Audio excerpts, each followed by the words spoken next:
Hey folks, it's Brian Blessing in Las Vegas for VegasInsider.com, and we're talking PGA Tour action this week, and we're going to Dublin, Ohio, Muirfield Village, and the real odd dynamic here is we're going back-to-back on the same course with the Memorial to follow, the Workday Charity Open. The purse is a little different, $6.3 million this week, over $9 million the following week.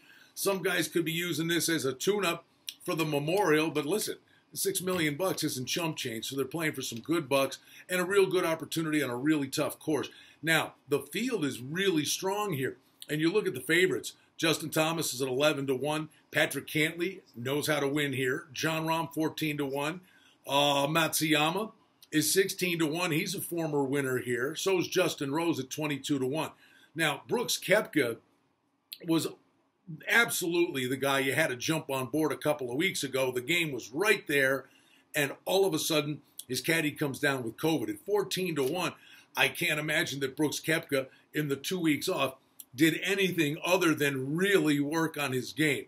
So of the favorites, yes, there are guys that have had past success here, but I'm all about Brooks Koepka. I was ready to jump all over him before he had to pull out. I think he comes in here, and I think his name is going to be called a lot the next 2 weeks at Muirfield Village, which is 7,392 yards. It's a par 72. And, you know, again, Koepka withdrawing at the Travelers, watch out for him. I think he's going to be a main player in these two events. Now, Bryson DeChambeau, unbelievable. He gets the win. The guy has been hammered down to be the favorite for the Masters some places, as low as 6-1. The ball's carrying 340 yards in the air. If he ever dials in his wedge, it's not going to be a fair fight. I mean, he was great scrambling, a little bump and runs out of thick, heavy rough, but he's showing you that being 60 yards away in deep rough is better than being 155 away, you know, with a 7-iron or an 8-iron in your hands.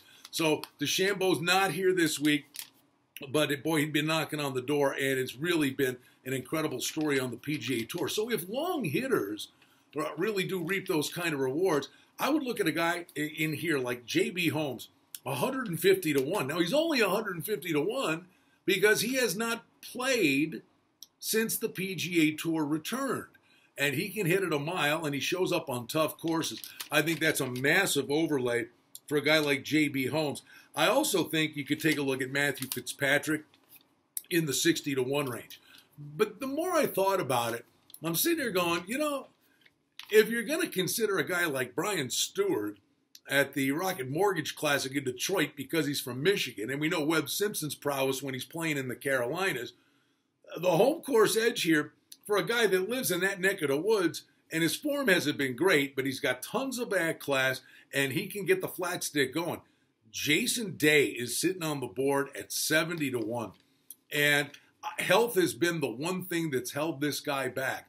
But I got to feel he knows every blade of grass here.